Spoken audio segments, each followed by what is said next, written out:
അയ്യോ ചേട്ടൻ വന്നാ? ചേട്ടൻ 2 ദിവസത്തിന് ഗൾഫിൽ പോയപ്പോഴേക്കും എനിക്ക് ഒരു സുഖം ഉണ്ടായിരുന്നില്ല. ഓക്കെ, കുറച്ച് സ്ലോ ആയി സംസാരിക്കും, ഉച്ചത്തിൽ സംസാരിക്കാൻ പാടില്ല. ചേട്ടന്റെ സംസാരത്തിലൊക്കെ ഭയങ്കര മാറ്റം വന്നില്ല, ശരിക്കും ഒരു ഇംഗ്ലീഷുകാരന്റെ പോലെ. എന്താ നീ രാവിലെ പാൽ തേച്ചില്ലേ? എന്താ? നിന്റെ പാലിൽ എന്തോ ഉണ്ടല്ലോ. ആദ്യം പോയത് വൃത്തിയാക്ക്, എന്നിട്ട് സംസാരിക്ക്. ചായ എടുക്കട്ടെ ഞാൻ? No, 1 black coffee. Okay okay, ദാ ചേട്ടന്റെ ബ്ലാക്ക് കോഫി. ഇത് കൊണ്ട് പോക്കോ, ഒരു മാനുകള ഗ്ലാസിന് ഹൈജീനിൽ ഫോക്കസ് ചെയ്യ്. ഓ ഓ, എന്താ ഇതൊക്കെ? ഇനിയിപ്പെന്താ? ഹേയ്, ബാത്റൂമിന്റെ ഉള്ളിൽ നിന്ന് സ്മെൽ വരുന്നുണ്ട്. എന്താ നീ ഇതൊന്നും വൃത്തിയാക്കാത്തെ? ചേട്ടൻ കിട്ടി വന്നേ. What do you mean?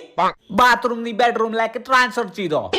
ഇല്ലില്ല, ഞാൻ നിങ്ങൾക്ക് ഒരു കാര്യം കാണിച്ചു തരാനാ. ഓക്കെ.